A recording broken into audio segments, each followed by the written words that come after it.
돈 잃은 것도 억울하지만 믿었던 친구에게 배신당했다는 사실이 내 노후를 통째로 부정하는 것 같아 견딜 수 없습니다.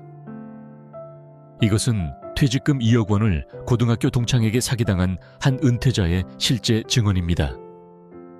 32년간 금융권에서 일하다 4억 원을 쥐고 은퇴한 또 다른 분은 프랜차이즈 제과점을 열었다가 2년 만에 인테리어 비용과 권리금 2억 원을 날리고 폐업했습니다.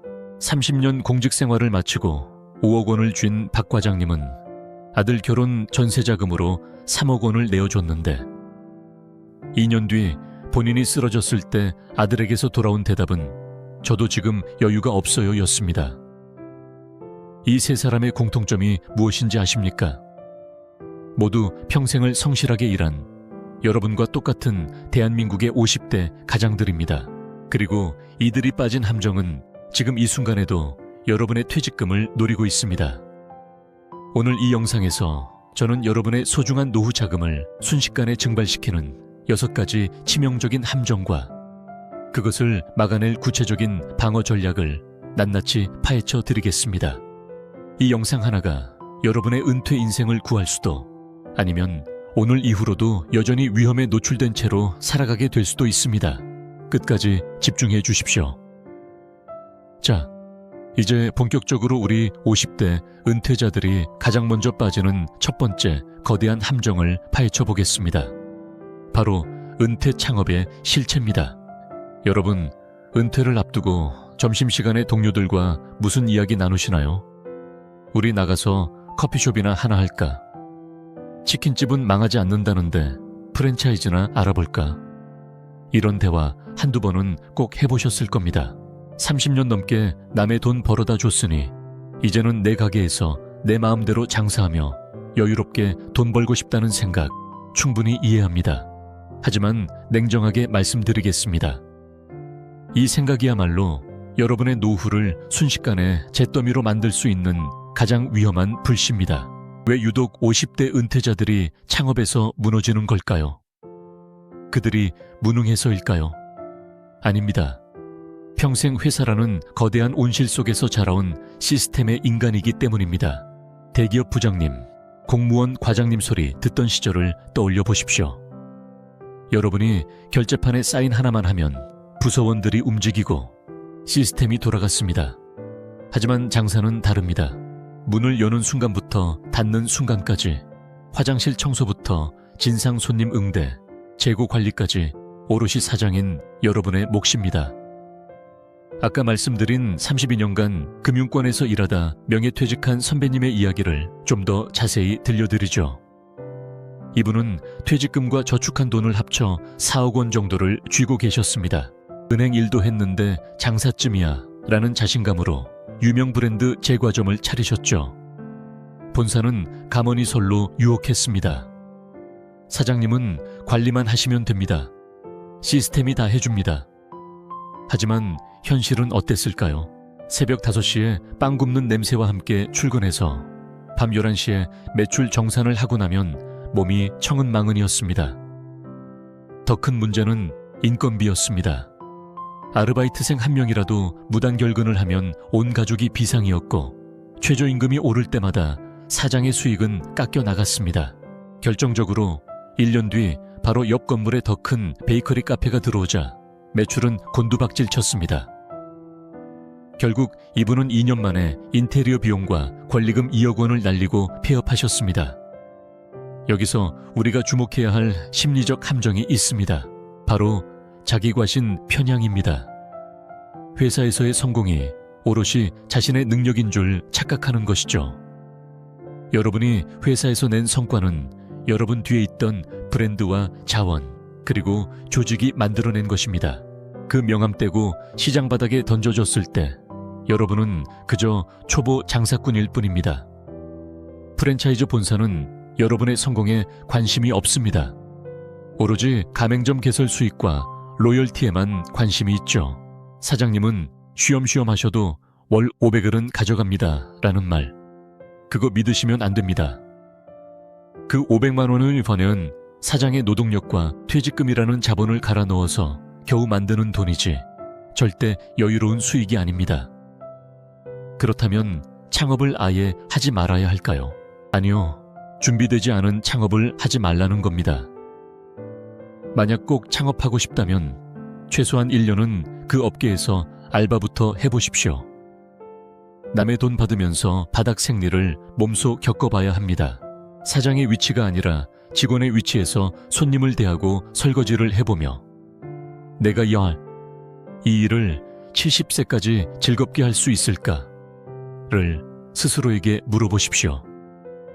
만약 그게 안 된다면 차라리 그 돈을 안전한 배당주에 넣어두는 것이 여러분의 노후를 위해 100번 1000번 나은 선택입니다. 은퇴 창업은 인생 2막의 시작이 아니라 지옥행 급행열차가 될 수 있다는 사실을 잊지 마십시오. 그런데 여러분, 창업보다 더 무서운 함정이 있습니다. 이건 차마 끊어내지 못해서 더 치명적인데요. 바로 여러분이 가장 사랑하는 존재와 관련이 있습니다. 과연 무엇일까요?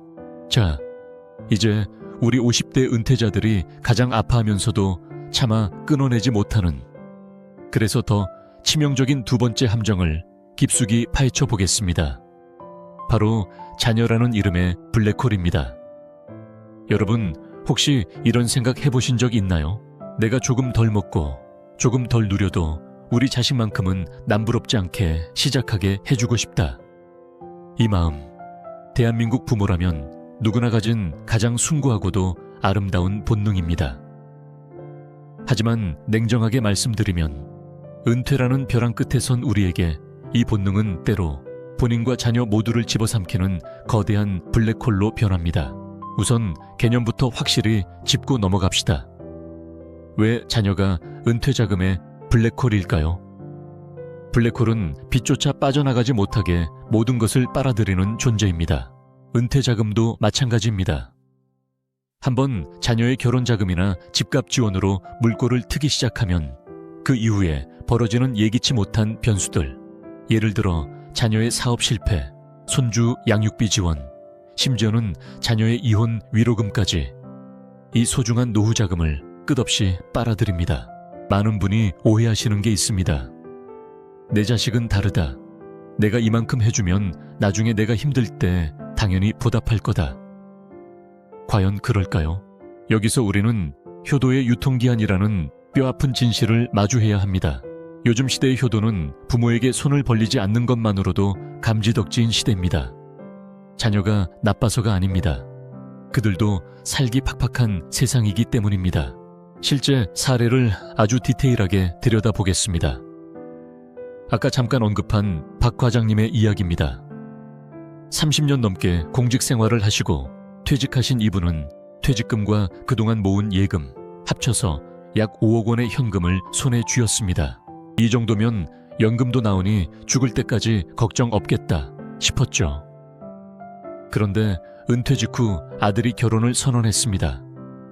서울에 작은 아파트 전세라도 얻어주려니 최소 3억 원이 필요했습니다. 아내는 말했습니다. 당신 우리 아들 기 죽일 거야? 우리가 이 돈 다 들고 가서 뭐해? 자식 잘 되는 게 우선이지. 박 과장님은 고민 끝에 3억 원을 내어주었습니다. 그때 아들과 나눈 대화를 재현해 볼까요? 아들은 눈물을 글썽이며 말했습니다. 아버지, 정말 감사합니다. 이 은혜 평생 잊지 않을게요. 나중에 아버지 노후는 제가 꼭 책임질게요. 박 과장님은 뿌듯했습니다. 자식 농사 잘 지었다고 생각했죠. 그런데 인생은 늘 예상치 못한 방향으로 흘러갑니다. 불과 2년 뒤 박 과장님께 갑작스러운 뇌혈관 질환이 찾아왔습니다. 수술비와 간병인 비용으로 매달 수백만 원이 깨지기 시작했습니다. 통장 잔고는 순식간에 바닥을 보였습니다.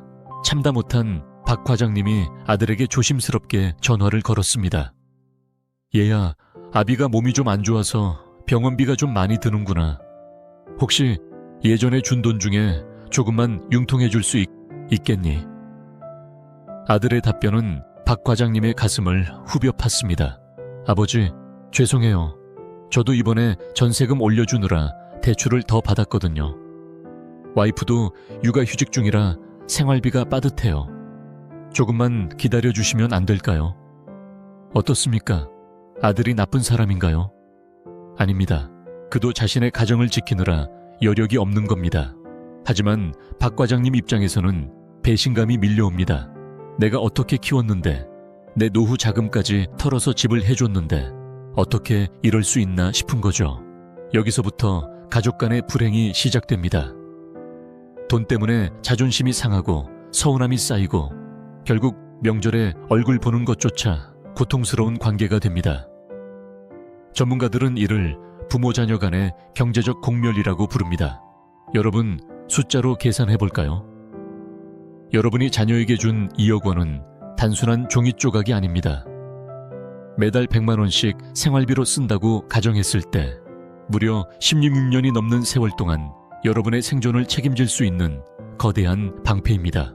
이 방패를 자녀에게 넘겨주는 순간 여러분은 아무런 장비도 없이 노후라는 전쟁터에 맨몸으로 서게 되는 겁니다. 그렇다면 우리는 어떻게 해야 할까요? 매정하게 자녀를 외면해야 할까요? 아니요. 지혜로운 경제적 경계선을 그어야 합니다. 이제부터 제가 드리는 3가지 원칙을 가슴에 새기십시오. 첫째, 나의 생존 자금은 성격으로 설정하십시오. 죽어도 못 건드리는 돈의 하한선을 정해야 합니다. 내가 병들었을 때, 내가 80세, 90세가 되었을 때 남에게 손 벌리지 않고 품위 있게 생존할 수 있는 최소한의 비용. 그건 자녀가 아니라 그 누구도 침범할 수 없는 여러분의 권리입니다. 둘째, 증여보다는 대여의 형식을 취하십시오. 자녀에게 돈을 줄 때 그냥 주지 마십시오. 정식으로 차용증을 쓰고 적은 이자라도 매달 받으십시오. 이것은 자녀에게 책임감을 심어주는 교육이자 여러분의 현금 흐름을 지키는 실전적인 기술입니다. 아버지가 돈이 많아서 주는 게 아니라 너를 믿고 빌려주는 거다 라는 메시지를 명확히 전달해야 합니다. 셋째, 집을 사주는 대신 돈을 불리는 법을 유산으로 물려주십시오. 고기를 잡아주는 부모는 자녀를 평생 굶주리게 만들지만 고기 잡는 법을 가르치는 부모는 자녀를 독립된 인간으로 성장시킵니다. 자녀가 집값이 비싸서 결혼을 못한다면 그건 자녀 세대의 사회적 문제입니다. 부모가 개인의 노후를 희생해서 해결할 수 있는 규모가 아닙니다. 자녀와 함께 앉아 가계부를 쓰고 연금 포트폴리오를 구성하는 법을 논의하십시오. 그것이 진정한 사랑입니다. 자녀를 사랑하십니까? 그렇다면 자녀에게 여러분의 가난을 유산으로 남기지 마십시오. 부모가 경제적으로 단단하게 자립하고 있는 모습, 그것이야말로 자녀에게 줄 수 있는 세상에서 가장 큰 축복이자 최고의 선물입니다. 블랙홀에 모든 것을 던져놓고 어둠 속에서 울지 마십시오. 여러분의 등불을 먼저 밝혀야 자녀의 길도 비출 수 있다는 사실을 절대로 잊지 마시길 바랍니다. 그런데 여러분, 지금까지 말씀드린 창업 실패나 자녀 지원은 그래도 여러분이 선택한 것입니다. 하지만 이제부터 말씀드릴 3번째 함정은 다릅니다. 이건 누군가가 의도적으로 여러분을 노리는 것입니다. 가장 허망하게 그리고 가장 순식간에 무너지는 그 지옥문을 열어보겠습니다. 자, 이제 우리 50대 은퇴자들이 가장 허망하게 그리고 가장 순식간에 무너지는 3번째 지옥문을 열어보겠습니다. 바로 지인 추천과 투자 사기입니다.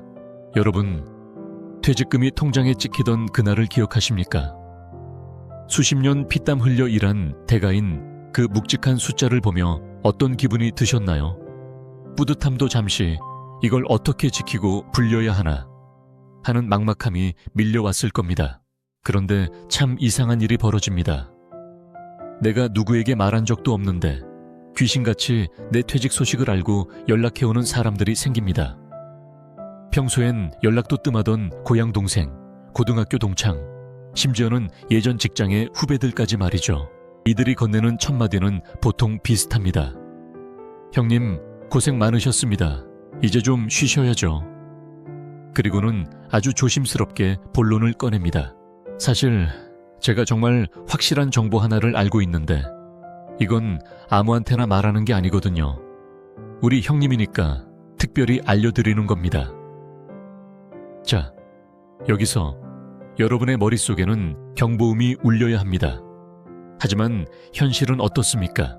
나를 이렇게 생각해주는 사람이 있구나 하는 고마움과 나만 아는 기회인가 하는 탐욕이 섞이며 판단력이 흐려지기 시작합니다.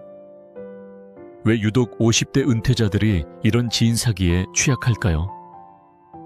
여기에는 아주 무서운 심리학적 장치가 숨어 있습니다. 바로 사회적 고립에 대한 공포입니다. 30년 넘게 조직이라는 울타리 안에 있던 사람이 은퇴를 하면 세상에 나 혼자 남겨진 것 같은 거대한 외로움을 느낍니다. 이때 누군가 친근하게 다가와 정보를 준다는 건 단순한 투자 권유를 넘어 너는 아직 우리 사회의 중요한 일원이야 라는 존재 증명을 해주는 것처럼 느껴지거든요. 사기꾼들은 바로 이 점을 파고듭니다. 구체적인 실패 사례를 현미경처럼 들여다보겠습니다. 영상 서두에서 말씀드린 이 선생님의 이야기입니다. 중견기업 과장으로 퇴직하신 이분은 은퇴 직후 한 고등학교 동창으로부터 전화를 받았습니다. 이 동창은 지방에서 건설 관련 일을 한다며 꽤 성공한 척을 했죠. 동창은 이 선생님을 고급 일식집으로 초대해 술을 사며 이렇게 유혹했습니다. 이 근처에 곧 대규모 테마파크가 들어와. 내가 시청 간부한테 직접 들은 정보야. 지금 이 땅을 미리 사두면 2년 뒤에 최소 5배는 받아. 나도 내 전 재산 다 박았어. 이 선생님은 의심이 많기로 유명한 분이었습니다. 하지만 동창이라는 신뢰에 가면, 그리고 나도 다 투자했다는 말에 무너졌습니다. 퇴직금 중 2억 원을 그 땅에 쏟아부었죠. 결과는 어땠을까요? 2년 뒤 테마파크 계획은 흔적도 없이 사라졌습니다. 알고 보니 그 땅은 개발이 절대 불가능한 맹지였고 동창은 이미 수십 명에게 같은 수법으로 돈을 뜯어내 잠적한 상태였습니다. 이 선생님이 남긴 눈물의 한마디가 바로 이 영상 서두에서 들려드린 그 말입니다. 돈 잃는 것도 억울하지만 믿었던 친구에게 배신당했다는 사실이 내 노후를 통째로 부정하는 것 같아 견딜 수 없다고요. 여러분, 사기꾼들이 50대 은퇴자를 유혹할 때 쓰는 전형적인 멘트 5가지를 꼭 기억하십시오. 첫째, 이건 형님한테만 드리는 정보입니다. 세상에 당신만 아는 정보는 없습니다. 둘째, 원금은 무조건 보장됩니다. 원금이 보장되면서 고수익인 투자는 이 세상에 존재하지 않습니다. 셋째, 지금 안 하면 바로 기회 없어집니다. 조급함을 이용하는 건 사기꾼의 1번 수법입니다. 넷째, 유명한 누구도 이미 투자했습니다. 유명인의 이름을 파는 건 신뢰를 조작하는 가장 쉬운 방법입니다. 다섯째, 제가 다 책임지겠습니다. 남의 돈을 책임져주는 사람은 부모님 말고는 없습니다. 특히 최근에는 이 수법이 더욱 교묘해지고 있습니다. 이른바 주식 리딩방이나 가짜 코인 사이트가 대표적입니다. 유튜브 광고나 문자로 상한가 종목 무료 공개라며 유혹한 뒤 가짜 수익 인증 사진으로 눈을 속입니다. 처음엔 소액으로 수익을 내주며 믿게 만든 다음 퇴직금 같은 큰돈이 들어오는 순간 사이트를 폐쇄하고 사라지는 돼지도살 수법이 50대 남성들을 타겟으로 기승을 부리고 있습니다. 그렇다면 우리는 어떻게 이 무시무시한 사기의 늪을 피해갈 수 있을까요? 첫 번째 원칙, 지인과 돈 거래는 증여라고 생각하십시오. 누군가 돈을 빌려달라고 하거나 투자를 권유한다면 그 돈을 그냥 버려도 되는 돈이라고 생각했을 때만 움직이십시오. 만약 1억을 투자하라고 하는데 그 돈이 없어지면 내 인생이 망가진다면 그건 절대 해서는 안 되는 투자입니다. 미안하다, 나도 지금 돈이 묶여 있어서 여유가 없다 라고 말하는 연습을 하십시오. 거절하는 것이 관계를 망치는 게 아니라 돈 거래를 하는 순간 관계와 돈 둘 다 잃게 된다는 사실을 명심하십시오. 두 번째 원칙, 공부하지 않은 투자는 도박입니다. 여러분이 30년 동안 회사에서 전문가로 대접받았던 이유가 뭡니까? 그 분야를 누구보다 잘 알았기 때문이죠. 그런데 왜 투자 시장에만 오면 초등학생처럼 남의 말에 의존합니까? 은퇴 후 첫 1년은 절대로 큰 돈을 움직이지 마십시오. 그 1년 동안 경제서적을 100권 읽고 강의를 듣고 소액으로 직접 시장의 생리를 익히십시오. 내가 이해하지 못하는 구조의 상품, 내가 직접 설명할 수 없는 투자처에는 단돈 10원도 넣지 않는 것이 철칙입니다. 세 번째 원칙, 전문가라는 가면을 의심하십시오. 양복을 번듯하게 입고 강남 사무실에서 브리핑을 한다고 해서 전문가가 아닙니다. 진짜 전문가는 리스크를 먼저 말합니다. 수익률만 강조하고 장밋빛 미래만 보여주는 사람은 전문가가 아니라 영업사원일 뿐입니다. 특히 은퇴자를 상대로 하는 기획부동산이나 분양대행사의 화려한 팜플렛에 속지 마십시오. 현장을 10번 넘게 방문하고 주변 부동산 3군데 이상을 직접 발로 뛰며 확인하기 전까지는 절대로 도장을 찍지 마십시오. 여러분, 은퇴 자금은 여러분의 과거를 보상받는 돈이 아니라 여러분의 미래 생존을 담보하는 생명줄입니다.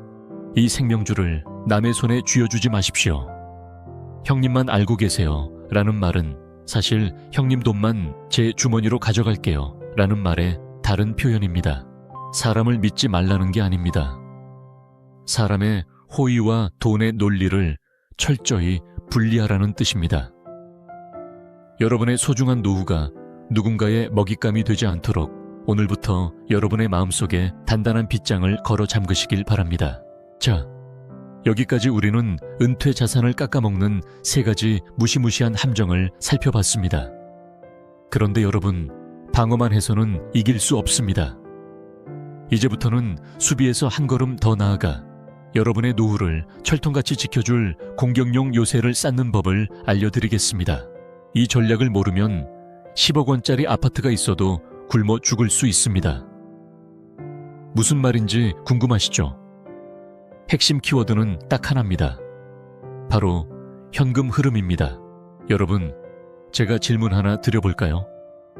10억 원짜리 아파트 한 채를 가진 은퇴자와 매달 300만 원씩 연금이 나오는 은퇴자 중 누가 더 행복하고 안정적인 노후를 보낼까요?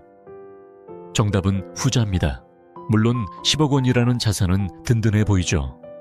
하지만 집은 깔고 앉아있는 자산일 뿐 배고플 때 뜯어 먹을 수가 없습니다.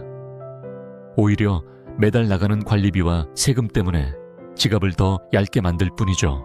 반면 매달 들어오는 300만 원은 여러분의 생존을 매일매일 확인시켜주는 강력한 에너지원입니다.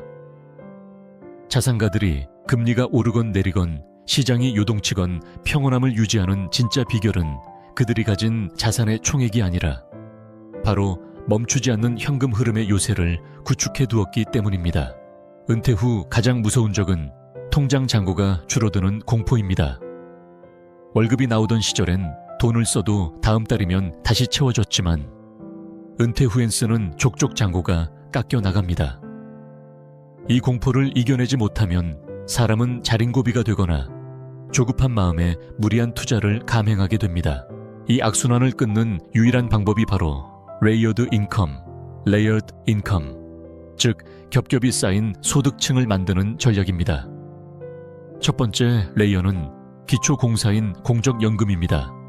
국민연금, 공무원연금 같은 것들이죠. 많은 분이 국민연금 고갈론을 걱정하시지만 국가가 망하지 않는 한 가장 확실한 인플레이션 방어 수단은 국민연금입니다. 여기서 팁을 하나 드리자면 여유가 된다면 연금 수령 시기를 늦추는 연기연금 제도를 적극 활용하십시오.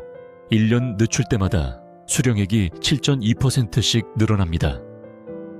반대로 당장 생활비가 급하다면 조기 노련견금을 고려하되 이로 인해 평생 줄어들 금액을 반드시 계산해 봐야 합니다. 두 번째 레이어는 부동산의 현금화, 주택연금입니다. 대한민국 은퇴자의 자산 80%는 부동산에 묶여 있습니다. 내 집은 자식에게 물려줘야지 라는 생각, 이제는 좀 내려놓으셔도 됩니다. 자식에게 낡은 아파트 한 채 물려주는 것보다 부모가 돌아가시는 날까지 자식에게 손 안 벌리고 당당하게 사는 모습이 자식에게는 더 큰 효도입니다. 주택연금은 내가 살던 집에서 계속 살면서 국가가 평생 월급을 주는 아주 훌륭한 시스템입니다. 특히 집값이 고점일 때 가입하면 수령액을 높게 고정할 수 있다는 장점도 있죠. 세 번째 레이어는 금융자산의 변신, 월 배당 포트폴리오입니다. 이제 시세 차익을 노리는 공격적인 주식 투자는 멈추십시오. 대신 매달 혹은 분기마다 현금을 꽂아주는 우량 배당주나 ETF에 집중해야 합니다. 미국의 대표적인 배당 성장주들이나 배당 귀족주들 혹은 한국의 고배당주들을 조합해서 매달 이자가 들어오는 날짜를 분산시키십시오. 이렇게 하면 10일엔 연금, 20일엔 배당금, 30일엔 주택연금이 들어오는 식으로 현금 흐름의 파이프라인이 완성됩니다. 여기서 아주 중요한 실전 전략 하나를 제안합니다. 바로 주거 다이어트입니다. 아이들은 다 커서 독립했는데 굳이 30평대, 40평대 아파트에 살며 세금과 관리비를 낼 필요가 있을까요? 집을 줄여서 남는 차액 2억 원, 3억 원을 방금 말씀드린 배당 자산으로 전환해 보십시오. 연 5% 수익률만 잡아도 매달 100만 원 이상의 추가 현금이 생깁니다. 평수를 줄이는 건 자존심이 상하는 일이 아니라 내 노후의 자유를 사는 고도의 경제적 선택입니다. 여러분, 노후의 요새는 하루아침에 지어지지 않습니다. 하지만 지금 당장 내 자산 리스트를 펼쳐놓고 이 중에서 현금을 만들어내지 못하는 죽은 자산은 무엇인가? 를 냉정하게 골라내십시오.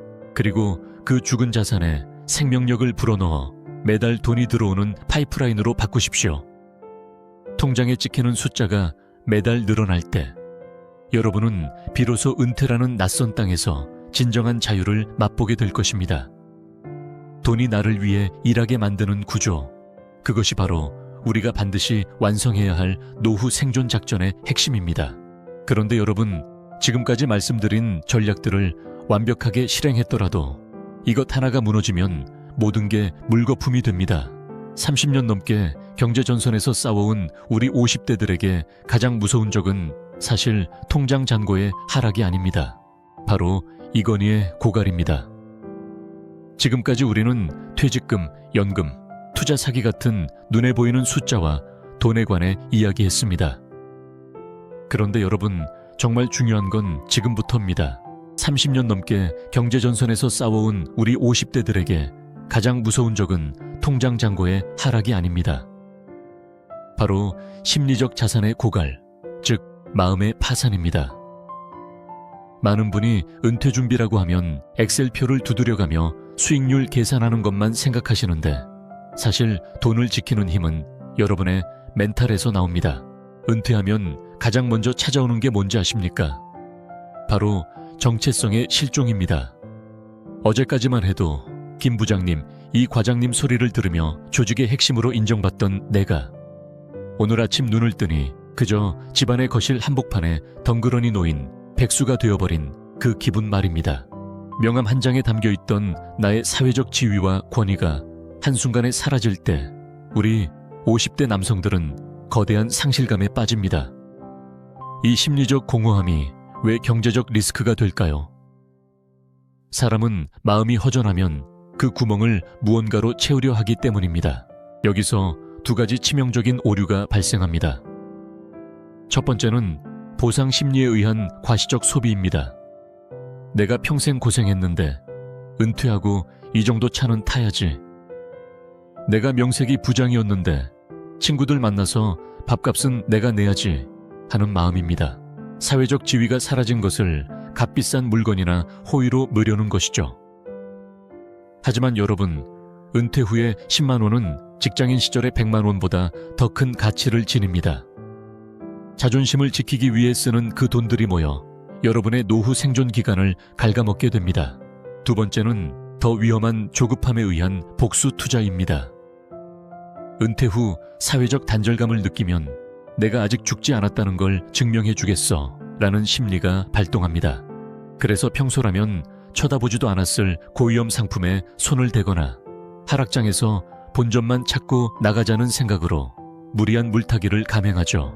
이것은 시장과의 싸움이 아니라 자기 자신과의 싸움에서 이미 진 게임입니다. 마음이 불안한 상태에서 내리는 경제적 결정은 10중 8구 오답일 수밖에 없습니다. 실제로 은퇴 후 1년 이내에 심각한 우울감을 겪는 비율이 40%가 넘는다는 통계가 있습니다. 이 우울감은 판단력을 흐리게 하고 사기꾼들의 감성적인 유혹에 쉽게 넘어가게 만듭니다. 사기꾼들은 여러분의 돈을 노리는 게 아니라 여러분의 외로움과 인정받고 싶은 욕구를 노립니다. 사장님 같은 안목을 가진 분은 드뭅니다 라는 칭찬 한마디에 평생 모은 돈을 던지는 이유, 그게 바로 심리적 자산이 고갈되었기 때문입니다. 그렇다면 우리는 어떻게 마음의 파산을 막아야 할까요? 먼저 나만의 새로운 명함을 만드십시오. 회사 직함이 아닌 인간으로서의 내 정체성을 정의하는 이름표가 필요합니다. 그게 봉사활동가여도 좋고 유튜버여도 좋고 동네의 작은 도서관 사서여도 좋습니다. 사회적 관계망을 유지하되 과거의 지위에 연연하지 않는 겸손한 태도를 갖추는 것이 첫 번째 방어선입니다. 둘째, 소소한 성취를 매일 기록하십시오. 거창한 수익률이 아니라 오늘 1만 보를 걸었는지, 책을 몇 페이지 읽었는지, 가족을 위해 요리를 했는지 같은 작은 성공들이 모여 여러분의 자존감을 지켜줍니다. 자존감이 단단한 사람은 남들의 시선에 흔들리지 않고 무리한 소비나 투자에 현혹되지 않습니다. 셋째, 경제 공동체인 배우자와의 소통을 강화하십시오. 은퇴는 나만의 사건이 아니라 부부 공동의 사건입니다. 경제적 상황을 투명하게 공유하고 앞으로의 노후 생활을 함께 설계하는 과정에서 심리적 안정감이 생깁니다. 혼자 짊어지려 할 때 사고가 터집니다. 함께 고민하면 리스크는 반으로 줄어듭니다. 여러분, 노후의 품격은 통장 잔고가 아니라 여러분의 단단한 마음에서 나옵니다. 정서적으로 파산한 상태에서 쥐고 있는 10억 원은 아무런 의미가 없습니다. 오히려 독이 될 뿐이죠. 오늘부터 거울을 보며 스스로에게 물어보십시오. 나는 돈이 없어도 존엄한 인간인가? 이 질문에 당당히 예스라고 답할 수 있을 때 여러분의 은퇴 자산은 비로소 완전하게 보호받을 수 있습니다. 마음의 요새를 먼저 지으십시오. 돈은 그 다음입니다. 자, 이제 마지막 관문입니다. 앞서 우리는 창업의 함정, 자녀 리스크, 투자 사기, 현금 흐름의 중요성, 심리적 자산까지 쉼없이 달려왔습니다. 그런데 여러분, 이 모든 방어선을 완벽하게 구축했더라도 마지막 이 녀석을 막지 못하면 노후 가계부는 밑 빠진 독에 물 붓기가 됩니다. 바로 보이지 않는 약탈자입니다. 이게 뭔지 아시겠습니까? 드디어 마지막 관문입니다. 앞서 우리는 창업의 함정, 자녀 리스크, 투자 사기, 그리고 현금 흐름의 중요성까지 쉼없이 달려왔습니다. 그런데 여러분, 이 모든 방어선을 완벽하게 구축했더라도 마지막 이 녀석을 막지 못하면 노후 가계부는 밑 빠진 독에 물 붓기가 됩니다. 바로 보이지 않는 약탈자라고 불리는 세금과 건강보험료입니다. 직장인 시절엔 월급 명세서에서 알아서 빠져나가니 그저 무덤덤하셨죠. 하지만 은퇴하는 순간 이 녀석들은 거대한 이빨을 드러내고 여러분의 퇴직금과 연금을 노리기 시작합니다. 가장 먼저 우리를 당황하게 만드는 건 건강보험료, 즉 건보료 폭탄입니다. 직장에 다닐 때는 회사가 절반을 내줬고 내 재산이 얼마든 월급 기준으로만 책정됐습니다.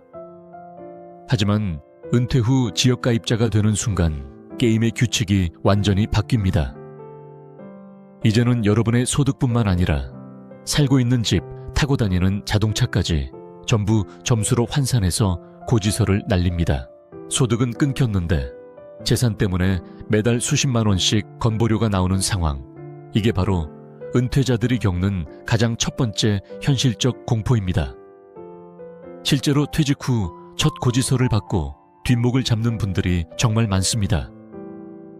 아니, 벌이가 없는데 왜 보험료가 작년보다 더 많이 나와?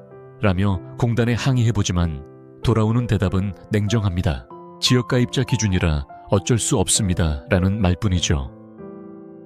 이 건보료가 무서운 이유는 한 번 내고 끝나는 게 아니라 죽을 때까지 내야 하는 고정비이기 때문입니다. 10년을 내면 수천만 원, 20년을 내면 억 단위의 돈이 그냥 증발하는 셈이죠. 그렇다면 우리는 어떻게 대응해야 할까요?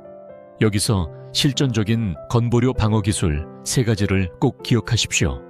첫째, 임의 계속가입 제도를 200% 활용하십시오.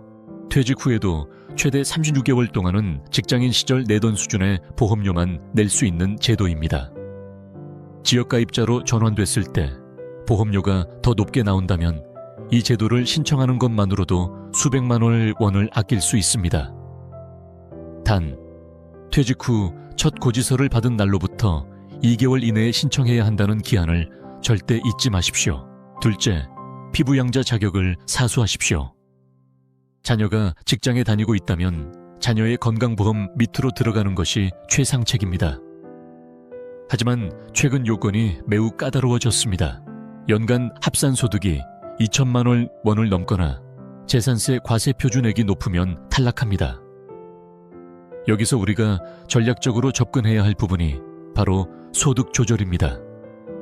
연금 수령액이나 이자 소득이 기준선을 넘지 않도록 조절하는 지혜가 필요합니다. 셋째, 재산의 슬림화입니다. 앞서 말씀드린 주거 다이어트가 여기서도 빛을 발합니다. 공시가격이 높은 큰 집을 쥐고 있으면 건보료 점수도 치솟습니다.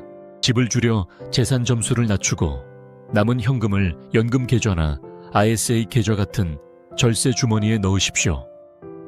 이 주머니 안에 있는 돈은 건보료 산정 기준에서 제외되거나 혜택을 받을 수 있는 여지가 많습니다. 이제 세금 이야기로 넘어가 보죠. 은퇴하면 세금이 없을 것 같나요? 천만의 말씀입니다. 퇴직금에는 퇴직소득세가 붙고 나중에 받는 연금에는 연금소득세가 붙습니다. 특히 국민연금 외에 개인적으로 준비한 연금 수령액이 연간 1,500만 원을 초과하면 종합소득세 대상이 될 수도 있습니다. 여기서 핵심은 과세 이연과 분리과세를 최대한 이용하는 것입니다. 퇴직금을 한꺼번에 받아버리면 세금을 왕창 떼이지만 IRP 계좌에 넣어서 연금으로 나눠 받으면 세금을 30%에서 많게는 40%까지 깎아줍니다. 이건 국가가 제발 돈 한꺼번에 써버리지 말고 노후를 위해 나눠 쓰세요 라고 장려하는 합법적인 절세 창구입니다.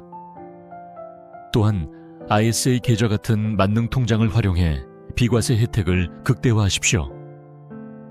이런 금융 도구들을 공부하는 것은 취미가 아니라 생존을 위한 필수 학습입니다. 자, 이제 이 긴 여정을 마무리할 시간입니다. 오늘 우리는 은퇴라는 거대한 파도 앞에서 우리가 빠지기 쉬운 수많은 함정과 그 파도를 넘을 수 있는 구체적인 전략들을 살펴봤습니다. 창업의 환상을 깨고 자녀와의 경제적 경계선을 긋고 사기꾼의 유혹을 뿌리치며 현금 흐름의 요새를 쌓고 마음의 파산을 막아내며 마지막으로 세금과 건보료라는 약탈자로부터 내 자산을 지키는 법까지 말입니다. 여러분, 은퇴는 인생의 끝이 아닙니다. 오히려 30년 넘게 남을 위해 일했던 시간을 뒤로하고 오롯이 나 자신과 사랑하는 가족을 위해 새롭게 시작하는 제2의 독립입니다. 이 독립이 승리로 끝나기 위해선 오늘 우리가 나눈 이 차갑고도 정교한 전략들이 반드시 필요합니다. 숫자는 거짓말을 하지 않습니다. 하지만 그 숫자를 다루는 여러분의 마음이 흔들리면 숫자는 언제든 여러분을 배신할 수 있습니다. 제가 오늘 강조한 이 모든 리스크 관리의 핵심은 결국 공부하는 부모가 되는 것입니다. 세상은 변했고 과거의 상식은 더 이상 우리를 지켜주지 않습니다. 하지만 두려워하지 마십시오. 오늘 이 영상을 끝까지 시청하시고 공부하신 여러분은 이미 상위 1%에 준비된 은퇴자입니다. 여러분의 소중한 은퇴 작전이 단 한 번의 실패 없이 평온하고 품격 있는 노후로 이어지기를 진심으로 응원합니다. 오늘 내용이 도움이 되셨다면 주위의 소중한 분들에게 공유해 주십시오. 여러분의 공유 한 번이 누군가의 노후를 구하는 생명줄이 될 수도 있습니다. 더 자세한 은퇴 체크리스트가 필요하시다면 영상 아래 설명란의 링크를 확인해 주시기 바랍니다. 저는 다음에도 여러분의 돈과 마음을 지켜주는 더 깊이 있는 이야기로 돌아오겠습니다. 지금까지 시청해 주셔서 감사합니다.